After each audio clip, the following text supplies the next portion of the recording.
¿Por qué uno llegará a la edad que tengo siendo tan ingenuo? ¿Sabían ustedes que hay gente que se alquila para escribir la obra de otros? ¿Y cómo para qué o por qué? Bueno, en este video se los voy a platicar.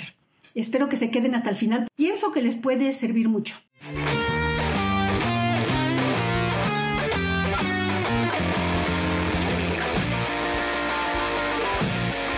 Yo siempre me había torturado porque decía, ¿por qué no puedo escribir como le hacen aquellos que sacan tantos libros, un libro tras otro, uno tras otro? No logro llegar al relato largo y mucho menos a sacar libros del estilo de Harry Potter. Y vienen saliendo como en serie. Me digo, bueno, ¿cómo le hacen estos escritores para ser tan creativos?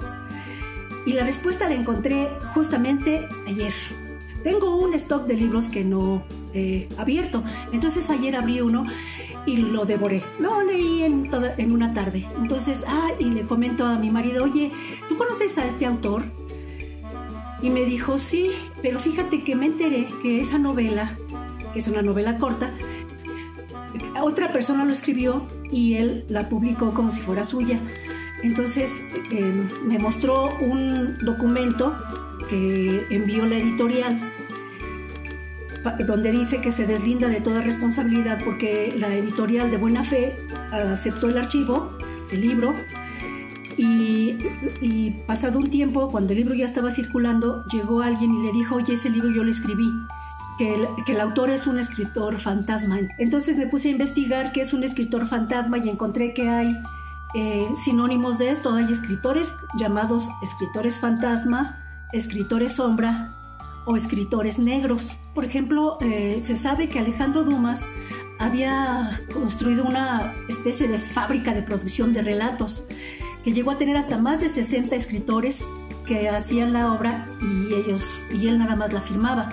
En el caso de la literatura, no debería de extrañarme, porque en algún empleo que yo tuve, donde yo era investigador asociado, yo me encargaba de hacer las investigaciones completitas. Lo único que comentaba con el jefe era el tema y el abordaje del tema. Yo hacía toda la investigación hasta llegar al primer manuscrito y después hacía también la corrección en esos manuscritos y adivinen qué, y el jefe lo único que hacía era poner su nombre. Pero pues a mí me parecía que era normal porque pues bueno, por jerarquía él estaba arriba de mí.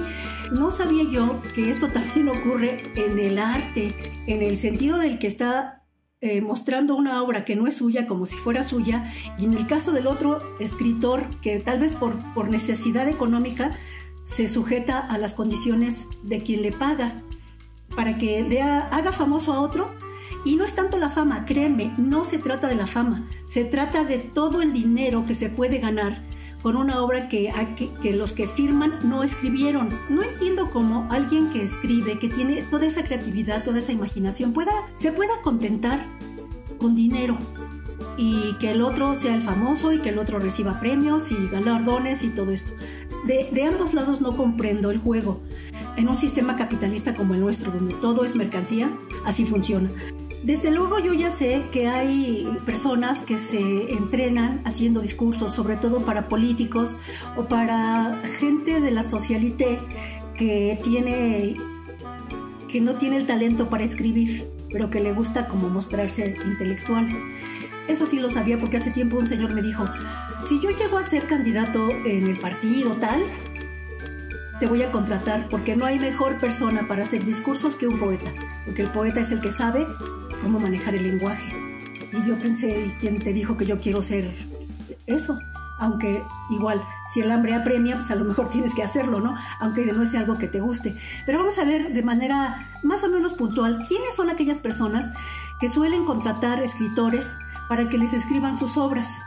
Por ejemplo, tenemos a los escritores exitosos, porque sus libros son tan populares que ya no tienen tiempo para escribirlos ellos mismos.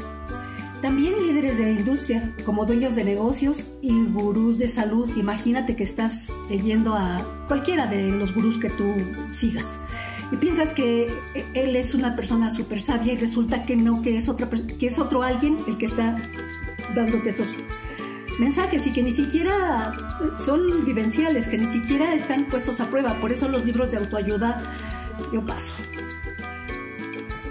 También las celebridades como atletas y actores que quieren compartir sus experiencias de vida y no tienen la capacidad para escribir. En ese caso está bien porque normalmente ponen biografía de fulanito y en la hoja legal se dan los créditos a quien haya escrito la obra.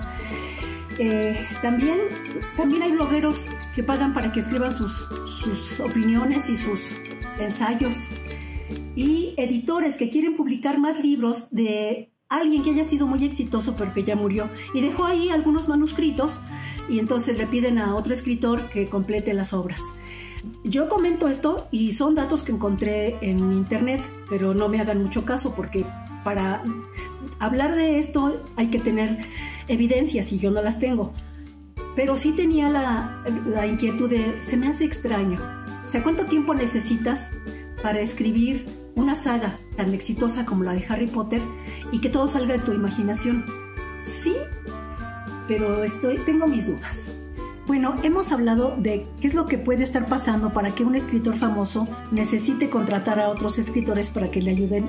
Pero, ¿qué hay en la mente de aquel escritor que se alquila o que alquila su creatividad para que otro se haga famoso?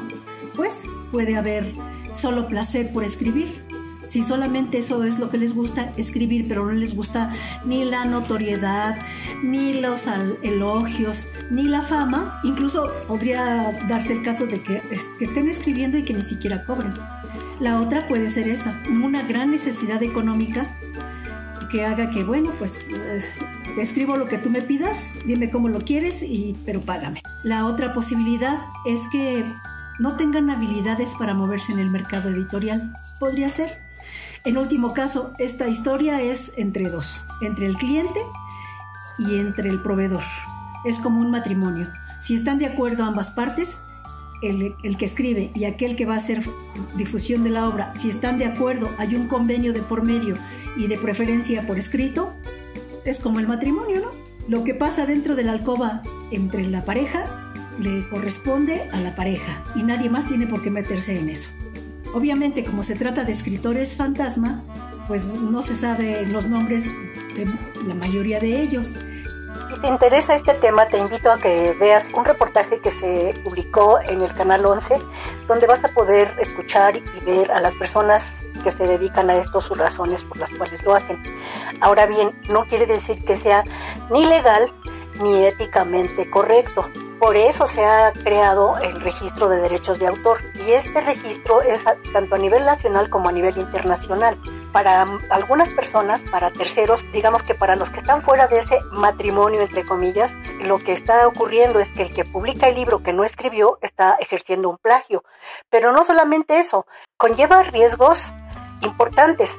Por ejemplo, si te contratan, firmas un convenio y no te pagan, pues desde luego que tú vas a denunciar. Y entonces vas a exhibir al que te contrató para escribir por él, que de hecho es lo que pasó con esta novela que yo leí. Si el que publicó la obra hubiese pagado como que estaba en el convenio, nadie se entera que él no había sido el autor del libro. El otro riesgo importantísimo es que aquel que está haciendo la obra puede estar plagiando abiertamente, como ocurre con las tesis, por ejemplo, las tesis para titulación de universidades. Y así como hay abusivos que se apropian del trabajo de otros sin siquiera dar los créditos, también hay un negocio de alquiler de talentos. Aquí no termina la cosa. ¿Cómo se va a proteger el derecho de autor? Con el chat GPT, por ejemplo, porque lo que el chat hace es recuperar la información que encuentra en las redes para fabricar escritos que le solicita la gente. Entonces es el gran plagiador, según Chomsky. Esto ya se está saliendo de control.